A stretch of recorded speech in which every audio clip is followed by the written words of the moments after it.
Assalomu alaykum, hurmatli ustozlar, qadrli talabalar. Xabaringiz bor, mana 2 kundirki Termiz davlat universiteti algebra va analizning dolzarb masalalari mavzusidagi xalqaro ilmiy anjumanga mezbonlik qilmoqda. Ushbu anjumanning nufuzini belgilab beradigan eng muhim omillardan biri bu tadbirda 2 nafar akademikning ishtirok etayotganligi. Fursatdan foydalanib biz akademik Abdulla Azamovni studiyamizga taklif etdik va u kishi bilan suhbat asnosida oladigan ma'lumotlarimizni sizga ham yetkazish maqsadida. Avvalambor assalomu alaykum ustoz, studiyamizga xush kelibsiz. Va alaykum assalom. Salomat bo'lingizlar, rahmat. Xalqaro ilmiy amaliy anjuman tadbirining ahamiyati haqida qisqacha ma'lumot berib o'tsangiz. Biz matematiklarimiz Termiz davlat universitetining professori fizika matematika fanlari doktori Ismoil Allaqovni da'vati bilan jam bo'ldik. Matematiklarga qimmatbaho asbob uskunali laboratoriyalar kerak emas. Qimmatbaho kimyoviy reaktivli laboratoriyalar kerak emas. Ular biologiyada mikroskop o'rnatilgan laboratoriya kerak emas yoki geograf, tarixchi, geologlarga o'xshab ekspeditsiyalarga chiqmaydi. Matematiklar o'zini matematikasi bilan shug'ullanish uchun qog'oz qalam uyda yoki universitetda doska bilan bor bo'lsa kifoya. Lekin matematiklar uchun muloqot nihoyatda katta ahamiyatga ega. Shu matematiklar yig'ilishib, ilmiy konferensiyalarga, boshqa turli xil anjumanlarga yig'ilishib, o'zlarini qilayotgan ishlarini gapirib beradilar, qanday natijalar olishyapti, fanni qaysi sohasiga taalluqli, qanaqa amaliy ahamiyati bor. Va bu shunday muloqotlar davrida matematiklar boshida yangi g'oyalar tug'iladi. Ham musobaqa ruhi paydo bo'ladi. Chunki endi ma'ruza ham har xilda. Kimdir ma'ruzasini endi buni biz ham qilishimiz mumkin edi deb qabul qilinadi. Kimdir ma'ruzasini esa bu yaxshi usul qo'llangan ekan, yaxshi natija ekan. Kimdir ma'ruzasini esa yani juda yuksak musobaqa ruhi bor u yerda. Ham bilasiz, inson o'zini bilimi bilan bo'lishsa, bilim kamaymaydi. Boshqa hamma narsani bo'lishsangiz kamayadi. To'g'rimi? Yani bilimni bo'lishsangiz, bilim ko'payadi, kamaymaydi. Mana shu bu bir jihati. Ikkinchi jihati, endi odatda ilmiy anjumanlar ko'pincha universitetlar dargohida o'tadi. U yerda endi magistrlar bor yoki kelajakda ilm bilan shug'ullanaman deydigan talabalar bor. Ularni shu anjumanda ishtirok etib tinglashi bu ularga turtki, da'vat, stimul bo'ladi kelajakda. Shu havas uyg'onadi. Shuning uchun buni ta'lim tarbiya ahamiyati ham bor. Endi bu yerda ko'proq O'zbekistonni masalan Toshkentdan, Samarqanddan, Buxorodan, Qarshidan matematiklar yig'ildik. Bu ham bir diydorlashuv. Qadrdonlar yig'ilib bir-biridan hol ahvol so'rashi. Bu dunyo g'animat dunyo. Men yoshim bir joyga boryapti. Shuning uchun bu tashrifdan nihoyatda xursandman. Abduqodir Hamidovich bilan eskidan tanishman. Toshkentda ham bir necha marta ko'rishganmiz, ham suhbat bo'lganmiz. Surxondaryoni men o'zim vodiylikman. Lekin do'stlarimning ko'pi Boysunlik. Surxondaryolik. Oltinsoydan ham bor, Sho'rchidan ham bor va ayniqsa Boysundan ana. Surxondaryo xalqi iftixor qiladigan mashhur farzandlari Erkin Azam bilan Osmon Azim meni do'stlarim. Shu ular aeroportda uchrashib qoldik Osmon Azim bilan. Osmonjon yo'l bo'lsin desam, Andijon ketyapman, Abdulla aka dedilar. Men dedim, Surxondaryoga ketyapman. Juda yaxshi. Bir-birimizni yurtimizda havosini nafas olib kelar ekanmiz deb biroz gurunglashdik. Universitetni tamomlagan kadrlar qaysi sohalarda faoliyat yurityapti? Qanday mavqelarga erishdi? Va biz ham Termiz davlat universiteti mana 71 yillik tarixga ega oliy dargoh bizni tamomlagan kadrlar haqida qiziqadigan bo'lib qoldik.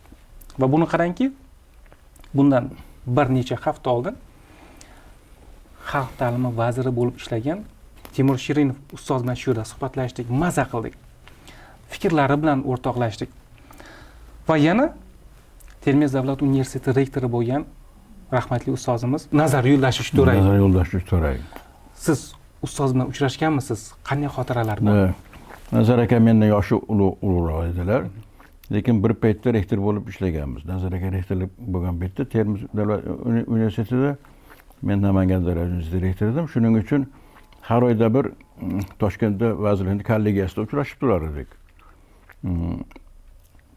Keyin men ham Nazar aka ham Toshkentga qaytib keldik, o'zimizni ilmiy faoliyatimizni davom ettirgani. Toshkentda juda ko'p uchrashdik. Institutlarimiz, biz matematika instituti bilan Nazar aka rahbar bo'lgan Fanum degan o'quv markazi yaqin edi bir-biriga, ko'rishib turar edik.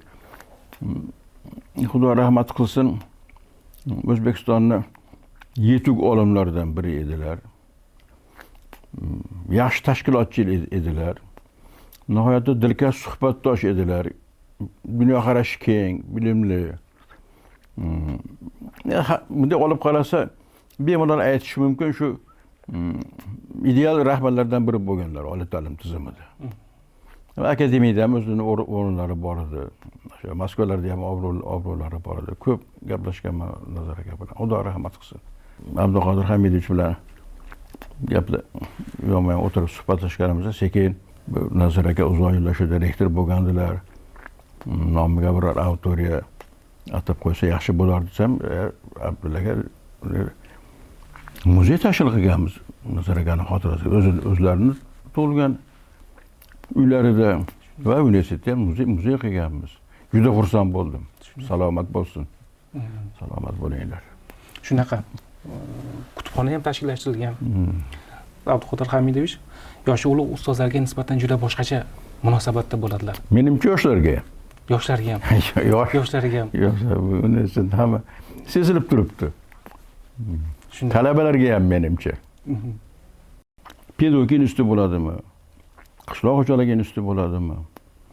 Texnika sohasidami, iqtisodiyotmi? Agar shu universitetni o'quv pedagogika jamoasi, professor o'qituvchilari ilmiy ish bilan shug'ullanmasa, u yerda o'qituvchi ham orqaga qarab ketadi. Chunki ilmiy ish bilan shug'ullanadigan o'qituvchi bu oqadigan suv. Ilmiy ish bilan shug'ullanmay qo'ygan o'qituvchi bu to'xtab qolgan, oxiri borib ko'lmakka aylanadigan. Bugungi kunda professor Toshqulovni harakatlari bilan Termiz davlat universitetida domlalarni ilmiy ishga da'vat, ularni ilmiy ish uchun sharoit menimcha bu respublikada yana bo'lsa bitta ikkita oliy kursda bor xolos. Nihoyatda xursand bo'ldim. Maxsus bino ilmiy tadqiqot markazi, nihoyatda yaxshi jihozlangan laboratoriyalar, har bir professor o'qituvchilarga alohida kabinetlar, ularga moddiy rag'batlantirish ilmiy ishlar uchun xalqaro konferensiyalar uyushtirish. Bu konferensiya o'zidan o'zi bo'lmaydi. Bu juda katta tashkiliy mehnat talab qiladi. Ancha-muncha xarajat talab qiladi. Shu havas qiladigan va respublika miqyosida targ'ib qiladigan. Men yana boshqa joylarga borib uchrashuv o'tkazadigan bo'lsam, aytaman, borib Termiz davlat universitetiga borib o'sha ilmiy faoliyat qanaqa yo'lga qo'yilyapti, qanaqa e'tibor berilyapti. Men shunday istak bildirdim. Yaqin yillar ichida Termiz davlat universiteti o'sha dunyodagi 1000 ta universitetlikka kirsin deb haligi endi yoshiman bir joyga borgan duo tariqasida niyat bildirdim. Ajabmas, farishtalar amin deb ekan. Inshaalloh, albatta. sokingina ko'ringan bo'lishi mumkin, lekin bu maqsad yo'lida juda katta harakat bo'lyapti. Nazar aka bilan o'tish davrida universitetga rahbarlik qilganmiz-da. Davlat bor topgan budjetini mudofaa ishlariga, armiya tashkil qilishga, chegara xizmatlarini yo'lga qo'yishga, mamlakatda tartib o'rnatishga qanaqa u masalan o'sha 90-yillarda notinchliklar bo'lgan shular. O'sha paytda endi ta'limni finansirovanyasi, ta'limni moliyalashtirish qiyin paytlar bo'lgan. Endi bu yerda Abduqodir men do'stim, shuning uchun shunday deb atasam xafa bo'lmasa kerak. Abduqodir o'zi iqtisodchi, ham tashkilotchi, ham ilm fanni qadriga yetadigan inson bo'lgani uchun yangi bosqichda endi faoliyat yurityapti-da. Nazar aka o'z paytida endi katta xizmat qilganlar. O'sha og'ir sharoitda shu universitetni yelkasida ko'tarib kelajakka olib chiqqanlar. Bugungi kunda endi Toshqulov shunday jadal rivojlanayotgan paytimizda rahbarlik qilib, o'zini endi o'zi ham yayrab ishlayotgan bo'lsa kerak. Hattoki masalan kampusning ozodaligi, hamma narsani tartib, bular ham o'zidan o'zi bo'lmaydi. Ham tashkilotchilik kerak, ham mablag' kerak. Bugungi kunda shu ikkalasi ham ko'zga tashlanyapti. Lekin to'g'risini aytish kerak. Bugungi kunda matematika o'qitish, boshqa fanlarni bilmadim. Matematika o'qitish saviyasi qoniqarli emas maktablarda.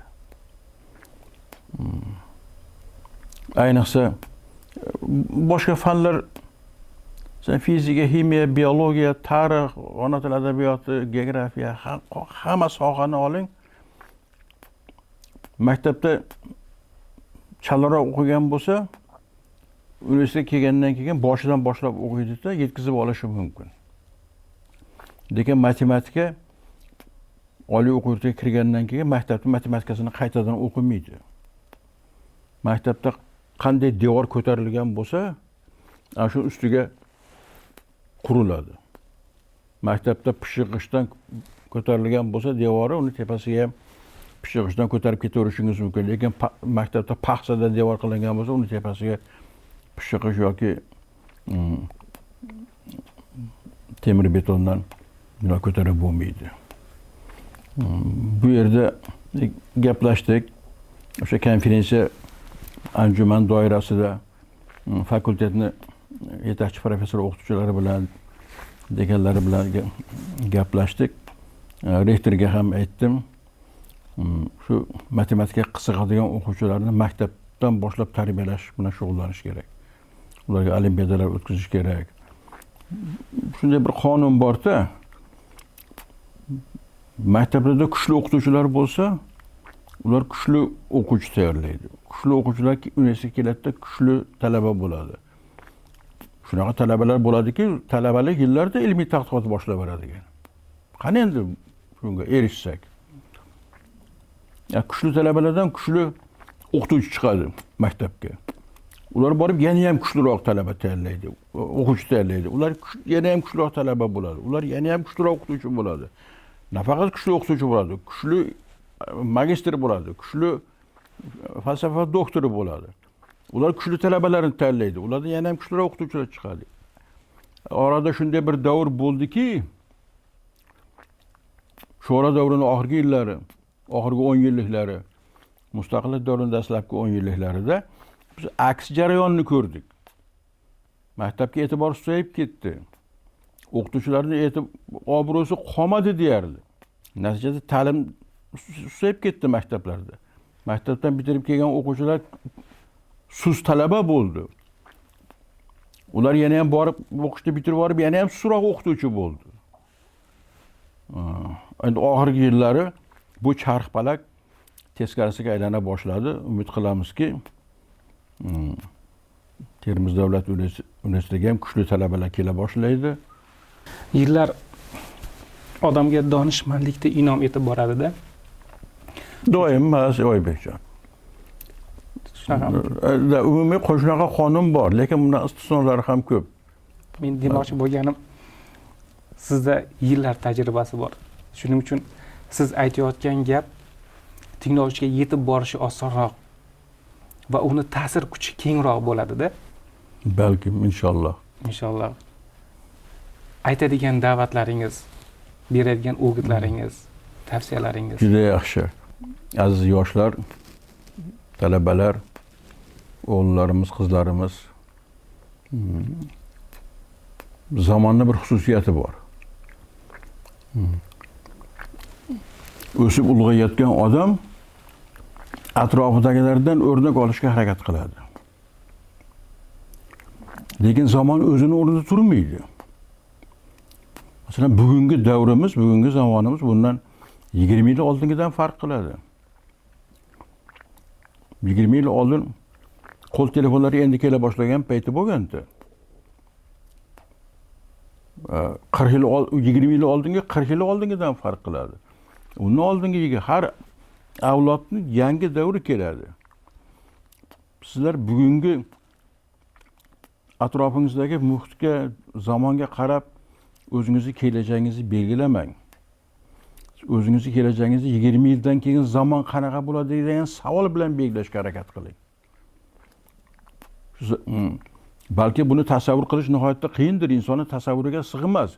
Lekin bir narsa aniqki, yil o'tgan sayin ilmni, fanni, texnikani, xususan informatsion texnologiyalarni ahamiyati har bir insonning hayotiga, mamlakatning hayotiga, jamiyatning hayotiga ta'siri kuchayib boradi. Mana shu yo'nalishda biz intilishimiz kerak. Buning uchun mana hamma sharoit yaratib berilyapti ekan ta'lim uchun. Qanaqa shinam xonalar, auditoriyalar, mana shunaqa ilmiy anjumanlar. Siz imkonni boricha ilm olishga harakat qiling. Yoshlikda insonning miyasini informatsiya qilish qobiliyati juda yuksak. Yil o'tgan sayin bu susayadi. Hozir sizga ilm olishingiz oson. Shundan foydalanib qolish kerak. Bu birinchisi. Ikkinchisi, nomiki farzandimiz bor, inson bor. Alloh taolo unga qandaydir iqtidor ato etgan. Jumladan siz masalan matematik bo'lishni orzu qilgan bo'lsangiz, demak, matematikada iqtidoringizni, fizik bo'lmoqchi bo'lsangiz fizikadan, tarixchi bo'lsangiz tarixdan, injener bo'lmoqchi bo'lsangiz injenerdan, meditsina doktor bo'lmoqchi bo'lsangiz meditsinadan iqtidoringiz borki, bu iqtidorni charxlash kerak. Iqtidor charxlansa mahoratga aylanadi. Mahorat charxlansa iste'dodga aylanadi. Iste'dod charxlansa daholikkacha olib boradi. Shu Alisher Navoiy, Imom Buxoriy, Al-Xorazmiy, Ulug'bek bular hammasi ham shu yosh talaba, o'quvchi bo'lishganda. Qanday qilib erishgan bular bunday yuksaklikka? Shu o'zini tanlagan maqsadini yo'lida muhabbat bilan kechasi kunduzi intilgan. Shunday xalqimizda daho darajasiga yetishgan. Vaqtni zoya ketkazmang. Har bir soatdan, imkoni bo'lsa har bir minutdan unumli foydalanishga harakat qiling. Vaqtni orqasiga qaytarib bo'lmaydi. Sizni kelajakda qanday muhit kutadi? O'zbekiston masalan bugun ochiq mamlakat, butun dunyo bilan bo'lishyapti. Bizning farzandlarimiz dunyoning qaysi mamlakatiga bormasin, o'sha yerdagi farzandlarda, o'sha yerdagi yoshlardan yuqori bo'lsa bo'lish kerakki, ular orqada qolish kerak emas. Mana shu meni ularga tilagim. Yetkazilgan ma'lumotlar, berilgan tavsiyalar uchun minnatdormiz. Oybekjon, mana bugun tasodif bo'lmasa kerak. Taqdirda tasodif bo'lmaydi. Bugun bizda til bayramimiz. O'zbek tili davlat tili deb qabul qilingan kun. Shu munosabat bilan mamlakatimiz xalq qatorida Surxondaryo xalqini, ayniqsa o'sha Surxondaryo viloyati uchun filolog tayinlaydigan, filolog olimlar tayinlaydigan, til adabiyoti o'qituvchi tayinlaydigan Termiz davlat universiteti jamoasini qutlayman. Bu borada ham sizlardan ulug' niyatlar, ulug' natijalar kutaman. Buyuk orzuyim har bir o'zbek farzandini Alisher Navoiyning asarlarini o'qiy olsa, o'qisa va undan o'ziga ruhiy oziq ola bilsa. Qani endi shunga erishsak. Biz buyuk xalqqa aylangan bo'lardik. Aylanamiz, xudo xolos. Inshaalloh. Rahmat. Hammasi uchun rahmat ustoz. Salomat bo'ling. Salomat bo'ling. Xo'p.